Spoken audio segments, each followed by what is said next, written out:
그 과정에서도 물론 이제 드러나긴 하겠지만 뭐 그 얼마나 또 그 협조를 할 것인가, 수사에 협조를 할 것인가는 또 나중 문제입니다. 지금 현재 윤 대통령 측에서 가장 중점을 두고 있는 거는 나중에 탄핵 심판의 과정에 오히려 주안점을 두고 있는 건데요. 지금 그게 수사는 뭐 헌재 탄핵 심판이 끝난 뒤에 받겠다 이런 의미와 뉘앙스를 계속 보여왔습니다. 그래서 두 개를 동시에 받는 거는 지금 부담스럽기 때문에 박근혜 대통령 경우에도 사실은 특검팀 수사는 수사대로 진행이 됐지만 특검팀 막바지에 박근혜 대통령을 소환 조사를 하느냐 마느냐 문제가 또 불거지기도 했지만 결국에는 소환은 하지 않았습니다. 그리고 이제 헌재에서 탄핵이 인용되고 난 뒤에 중앙지검으로 넘겨서 구속 수사를 했는데요. 근데 윤석열 대통령이 지금 그리고 있는 그림도 비슷할 수는 있지만 그때와 상황이 많이 다릅니다. 당시에는 박근혜 대통령이 받았던 혐의가 불소추 특권 이런 것 때문에 이제 기소를 할 수가 없는 상황이었지만 이번에 윤석열 대통령에 대한 체포영장은 내란 우두머리 내란 수개로 되어 있습니다. 내란 외환의 범죄는 현재 대통령 불소추 특권이 인정이 안 됩니다. 그래서 윤석열 대통령의 그런 생각, 나 탄핵 심판부터 먼저 받겠다. 수사는 천천히 해라 이런 거는 아직 굉장히 비상식적인 얘기지 않나 생각이 듭니다. 네, 윤종아 기자. 지금 네네. 전 경원이 대통령 관저에 배치돼 있다라고 하는데 뭐 정확한 인원을 뭐 하나도 틀리지 않고 이야기하긴 그렇습니다만 적지 않은 인력일 텐데 네네.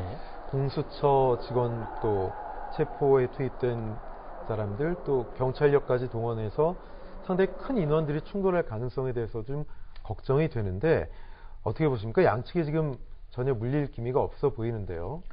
그래서 지금 대통령실 경호처에서 사실은 이해할 수 없는 행동들을 하고 있는 겁니다. 경호법을 가지고 지금 적법하게 이 발부된 체포영장의 집행을 좀 막고 있는 건데요.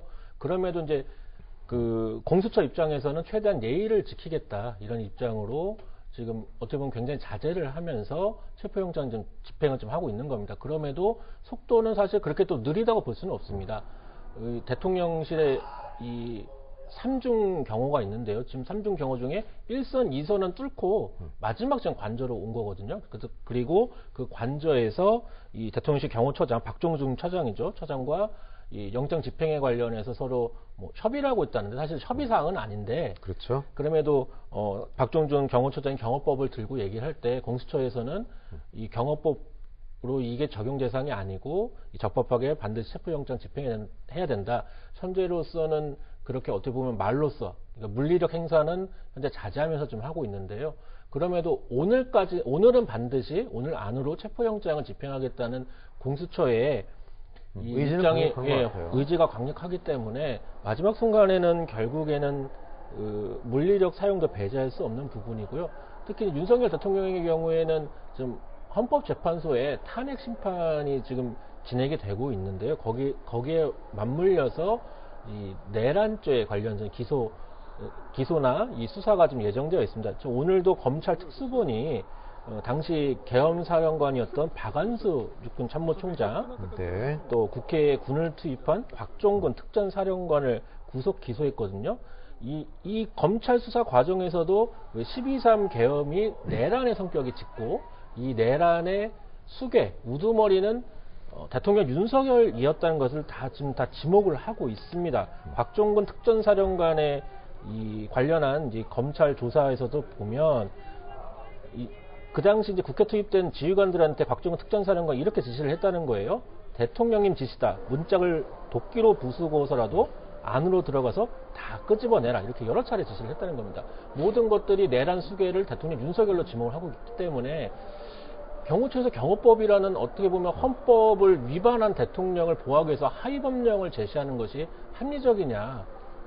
계속 이렇게 된다면은 박종준 경호처장도 처벌을 피할 수 없고 지금 공무집행 방해 또 직권남용 특수공무집행 방해와 직권남용으로 체포될 수도 있는 그런 상황입니다. 윤종아 기자가 얘기하신 것처럼 저는 박종준 처장이 처벌 받아야 하는 거는 공수처장이 이미 얘기를 했기 때문에 당연한 부분이라고 지금 생각합니다. 상황으로선 그렇게 될 가능성이 있습니다. 맞습니다. 근데 아까 저희가 그 간과하고 넘어가면 안 되는 것이 채증 부분인데요. 경찰이 오늘 지금 오후에 아마 기존에 150명에 추가해가지고 79명이죠. 거의 80명 가까이를 추가 투입했습니다. 아마 이 인원 중에 상당수는 또 채증 작업에 투입됐을 수도 네네. 있는데 경호처장은 그거에 대해서 책임을 져야 되는 사람이니까 나중에 무슨 법에 따라서 그 절차를 밟더라도 저는 밑에 아까 직원 얘기를 자꾸 하지만 그 직원분들도 저희 이 방송을 들으신다면 명심해야 될 부분이 일단 경호처장이라든가 이 부분이 상관이긴 하지만 지금 이거 자체가 본인이 생각했을 때 불법이 아니라고 생각했을 때는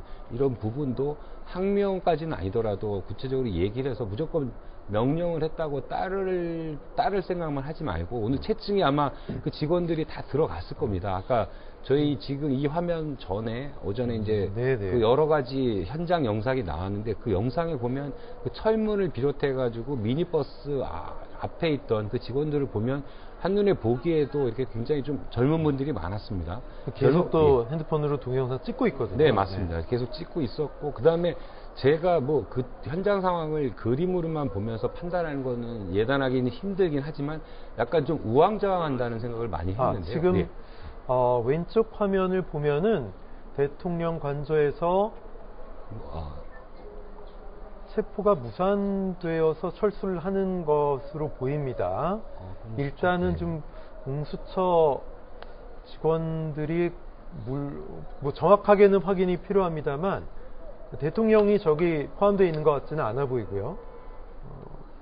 일단은 물리는 것으로 지금 보입니다. 자, 생각보다 5시간 반 가까이 반 넘게 대치를 이어오다가 일단 지금 새로운 또 국면이 전개가 되고 있는데 윤종학 기자 이렇게 네네. 되면은 추후에 어떤 만약에 체포가 무산돼서 일단 철수하는 것이 사실이라면 내일 또 시도를 할지 아니면 어떤 다른 절차에 대해서 고민하고 있는 건지 아니면 양측 간에 새로운 협의가 된 건지 협의의 사항은 아니라고 말씀을 하셨는데 네네. 어떻습니까? 우선은 이제 현재 상황이 좀 뭐 체포 영장 집행이 뭐 쉽지만은 않은 상황입니다. 네. 지금 오늘 현재 지금 송출되는 화면을 보면 정확한 이제 상황은 좀 더 좀 봐야겠지만은 결국에는 오늘 만약에 대통령실 경호처의 저항으로 윤석열 대통령 체포가 무산된다고 한다면 결국에는 사법적 판단에서 12.3 비상계엄이 내란이었고 오늘의 이 대통령실 경호처의 행태 역시 내란의 연장선상으로 사법적 처벌을 받을 확률이 굉장히 큽니다. 그리고 의무복무 병사들, 20대 청춘들이 오늘 역시도 윤석열 대통령 체포영장 집행하는 데 있어서 저지하는 입장으로 동원이 네네. 됐거든요. 수방사 55 경비단 소속 병사들이요. 대통령실 경호처 군 병력이 윤석열 대통령의 사병은 아닌데요. 지금 나중에 뭐 사법적 판단을 구해야 하겠습니다만은 적법한 체포영장 집행을 막는데 의무복무 대상 병사들까지 동원을 했다. 아마 이런 앞으로 이 박종준 대통령실 경호처장을 비롯해서 굉장히 사법적 처벌도 충분히 예견해 볼 수 있는 그런 상황입니다. 네, 지금 언론사들마다 약간 그 현장 상황을 바라보는 판단, 정보 보고가 좀 다르긴 한데 일단 공수처에서 대통령 체포 시도를 철수하고 일단은 1차적으로 윤석열 대통령 체포가 무산된 것으로 보입니다. 공수처도 상당히 이번에 많은 준비를 하고 의지를 갖고 들어갔는데 이렇게 될 상황에 대해서 시나리오가 준비가 된 게 있었을까요?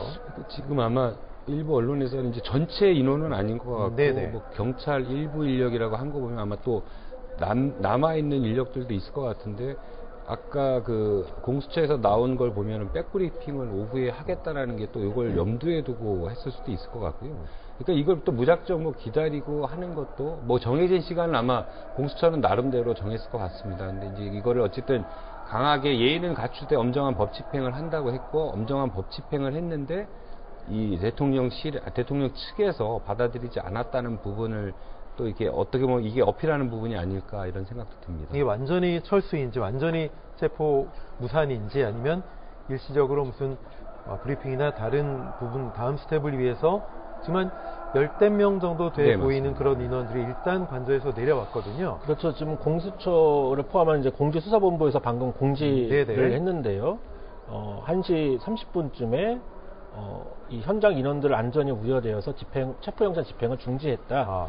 향후 조치는 검토 후에 결정할 예정이고 법에 의한 절차에 응하지 않은 피의자의 태도에 심히 유감을 표한다.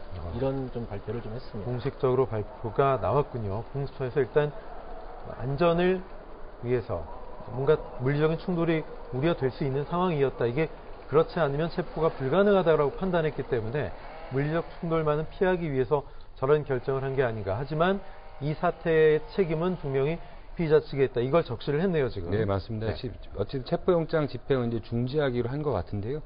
이거는 이제 처음에 공수처가 그 오동훈 처장이 강조했듯이 뭐 예의는 지키되라는 부분에 또 확장된 부분일 수도 있는데요.